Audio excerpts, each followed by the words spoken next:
Hey guys, today I want to start a little bit of a new series.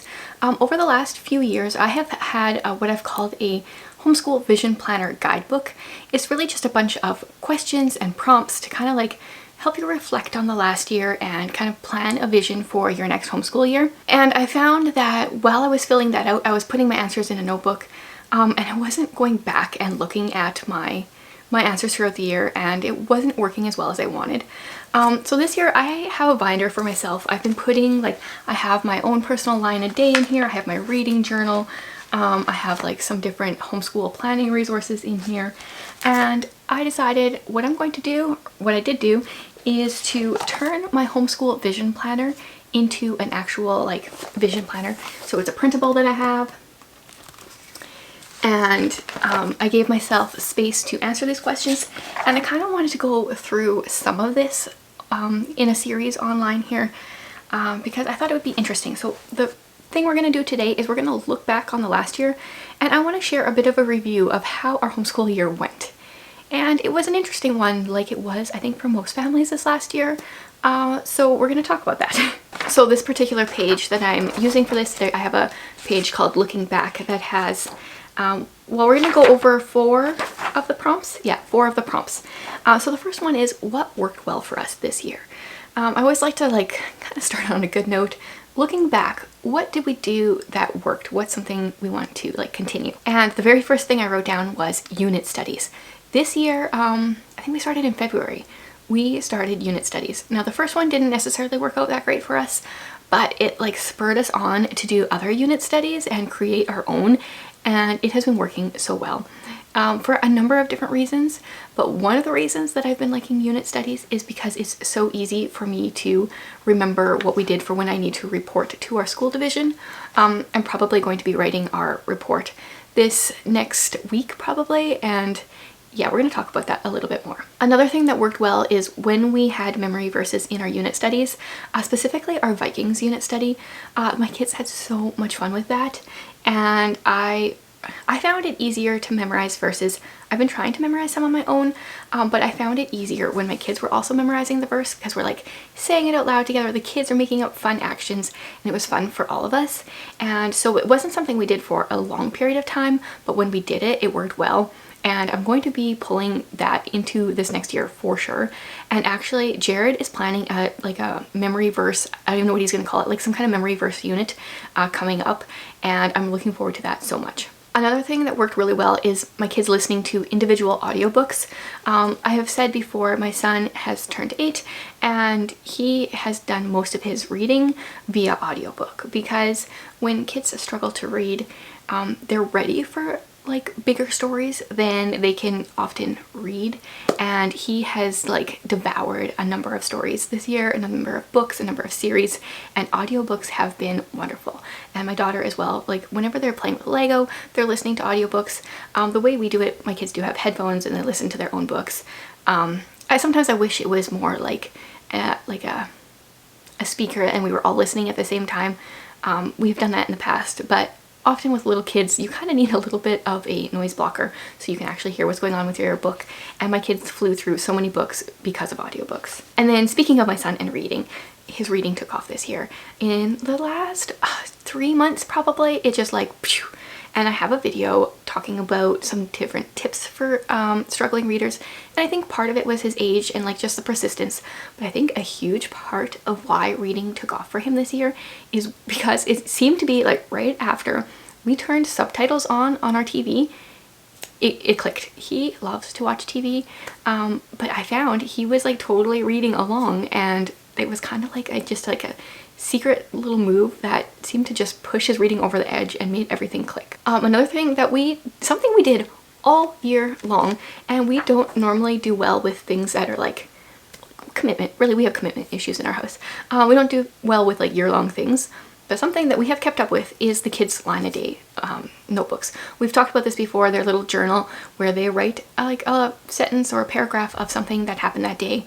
Sometimes we get a little behind and they'll just draw a picture or something, but this is going to be such a great memory keepsake. I'm so excited to look back on this for years to come, and I'm glad that we've been able to keep up with it. When I have done this next thing, it has worked well, and that is going to the library and then like strewing books for them.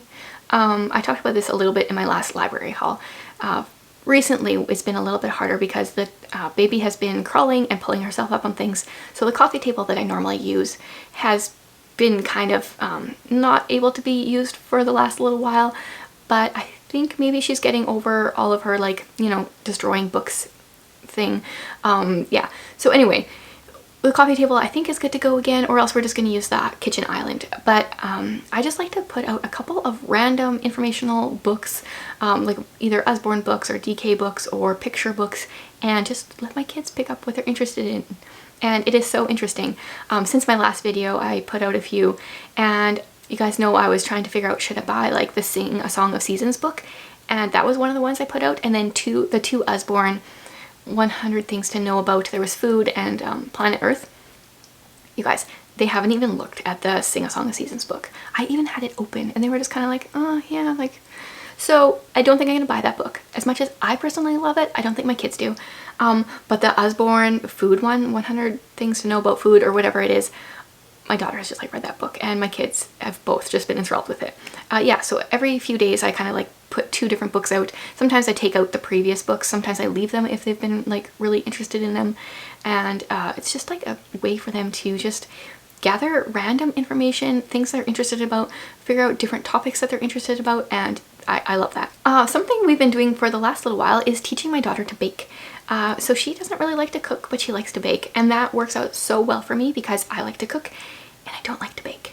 So she's been making a few more of the simple things, like we're like building her way up, but she's been having a lot of fun with that, and I'm excited because I'm kind of hoping to just like pass that off to her, and that's one less thing that I need to do. Back in November we did a reading challenge.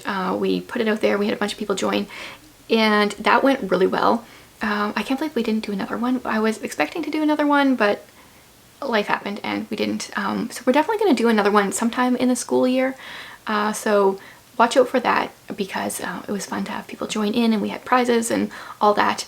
But the challenge was good because it made my kids want to read every day. Like it wasn't like something they necessarily had to do. There was kind of like an end date, and that worked really well and gave them that just extra push to open a book every day. And the final thing that I have that worked really well this last year is pen pals. I think it was back in the fall I kind of put out on Instagram asking for pen pals for my daughter, and then I kind of snowballed and I ended up partnering a bunch of people with pen pals.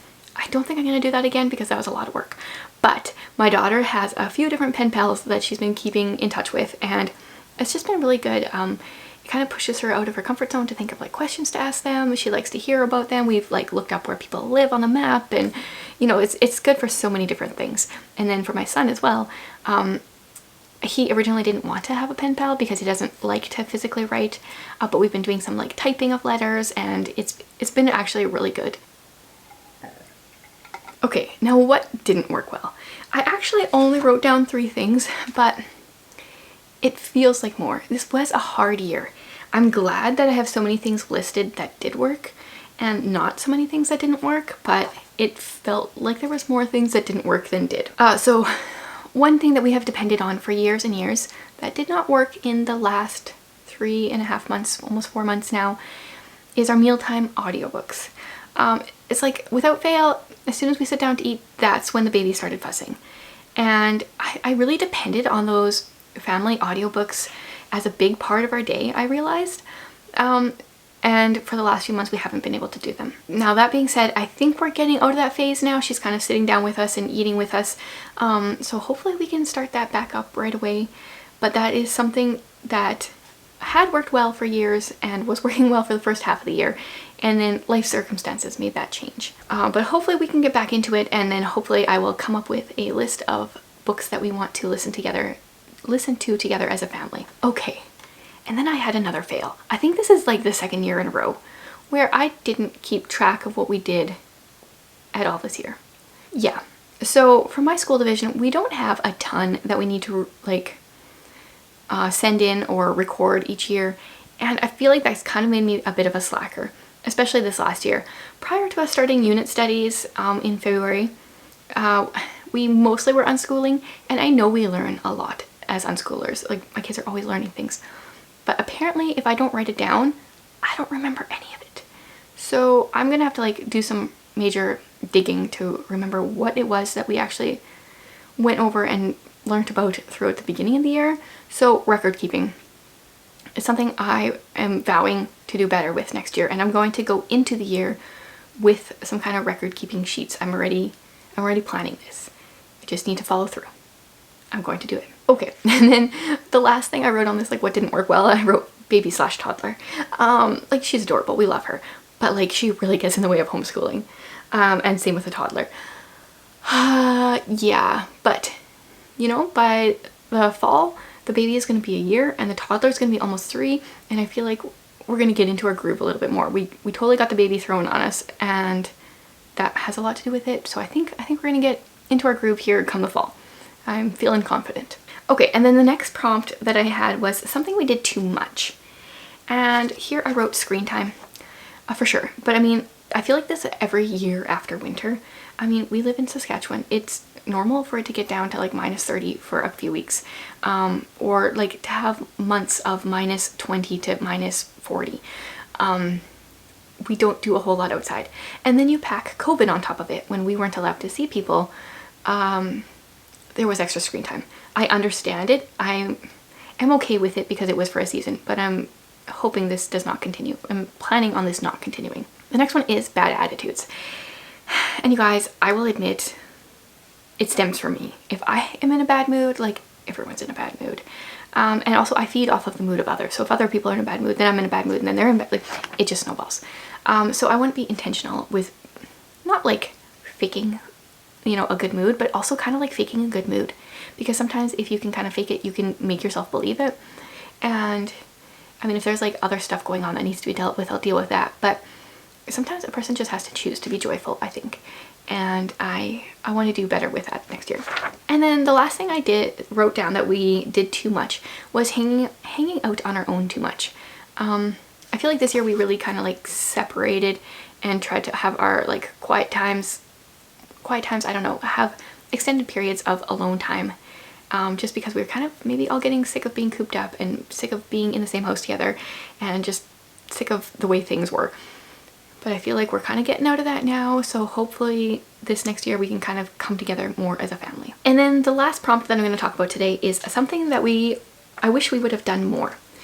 And I have quite a few things on this list. So poetry tea time, this is always on my list. We always love it when we do it, but we never do it as much as I would like. Like, I would like this to be a weekly thing, and we do it for a few weeks and we kind of fall off the bandwagon, and then we do it for a few weeks, and I just need to like actually make sure we do this every week because we all love it. The second thing is intentionally learning with a preschooler. So I feel like homeschooling the preschool age is very controversial, but a preschooler has kind of learned a lot of stuff on his own. He also has had too much screen time. There's a channel on YouTube called Brain Candy that's like monster truck learning, and he knows all his colors, he knows about color mixing, he knows like counting, he knows it all because of that show. And that's great. I know that he can like absorb information, and I want to use this time to sit down and do some stuff with him. So that is something I'm going to be doing for the fall. And then the third thing is read alouds. I already talked about this, between the mealtime audiobook thing not working out and me being terrible at reading aloud. That didn't happen except for part of the year, and I really want to get back into that. I want to have a time when I'm like sitting down and actually reading a book to the kids, not just listening to an audiobook. I want to develop my skills as a reader myself. Like, I don't know, I've never been good at reading aloud, and I want to be. Oh, and then for next year, one of the things I want to start is a book of centuries. This is like a history thing. It's very Charlotte Mason-y, I think. Is it Mason-y or is it classical? It might be classical. Anyway, I think my kids are getting to the point now where it'd be interesting to start a book of centuries and start documenting when things happened in history. That's something I'd like to do for next year. Read more picture books. I read a few to the kids, but I really even when my kids are getting older, I still like sitting down and reading picture books to them. And that's something I wish we would have done more of this year. And then the last thing I have is playing more family games. We did this once again for the first half, and then baby came and we got like exhausted and didn't do this, but it's something I wish we would have done more, been able to continue throughout the year. Okay, and that is all for like this first kind of like year in review. I guess this part was the year in review, and then we're going to kind of focus more on like family culture and planning for next year in the next few videos. But if you guys are interested in this homeschool vision planner, we are going to have it available for free for one day. That is Wednesday, which should be the day after this video comes out. Okay, thanks for watching, guys. I would love to hear something that went well in your homeschool this year and something that didn't go the greatest.